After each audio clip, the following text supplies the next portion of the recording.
आज के इस वीडियो में बात करने वाले हैं कि जीएसटी रजिस्ट्रेशन कराना क्या ज़रूरी है और कब कराना चाहिए। तो चलिए आज के वीडियो शुरू करते हैं और आपको बताते हैं।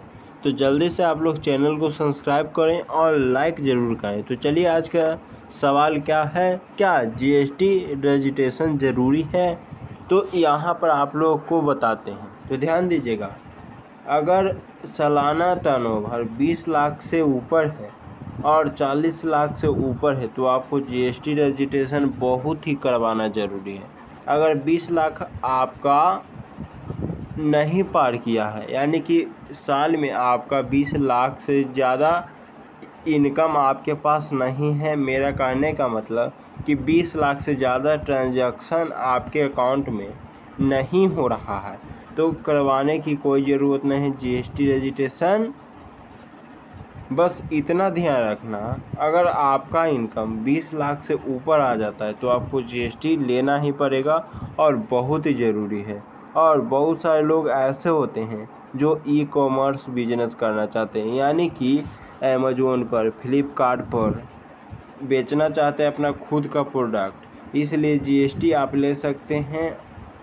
उसके बाद आप सभी के मन में सवाल है कि क्या कब जीएसटी नंबर हम ले सकते हैं, यानी कि कहने का मतलब कि मान लीजिए आपका 40 लाख से इनकम नीचे है और आप अमेज़न पर या फ्लिपकार्ट पर सेल करना चाहते हैं, तो क्या जीएसटी रजिस्ट्रेशन कराना ज़रूरी है? अगर आप ई कॉमर्स पर यानी कि ऑनलाइन बिजनेस करते हैं तो आपको पहले ही जीएसटी रजिस्ट्रेशन कराना पड़ेगा, चाहे आपका कमाई 1 रुपया ही ना क्यों हो।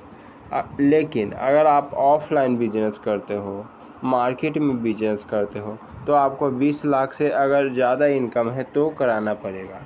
उसके बाद आप सभी के मन में दूसरा सवाल हमेशा से रहता है, क्या एक सफल बिजनेस के लिए सबसे ज़रूरी चीज़ क्या है? तो ध्यान दीजिएगा, एक सफल बिजनेसमैन के लिए सबसे ज़रूरी चीज़ क्या है?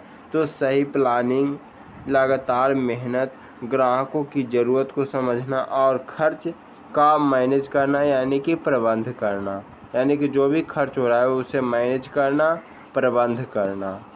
मैनेज को हिंदी में क्या कहा जाता है? प्रबंध करना, यानी कि मैनेज करना।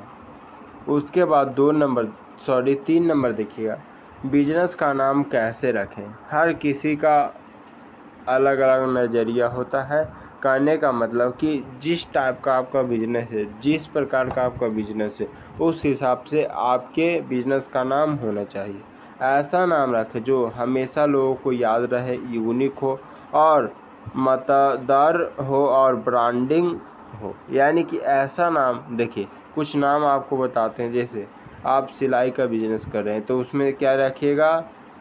Saving super saving.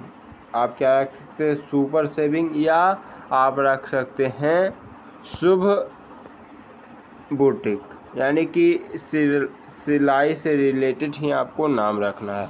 तो आई होप आप लोग को अच्छी तरीके से हम समझा पाए होंगे कि जीएसटी लेना कब ज़रूरी हो जाता है। तो अगर आपका इनकम 20 लाख से ज़्यादा है तो वहीं पर अगर ऑनलाइन काम कर रहे हैं तो आपको अभी ही, अगर आपका 1 रुपया भी कमाई है तो आपको लेना ही पड़ेगा।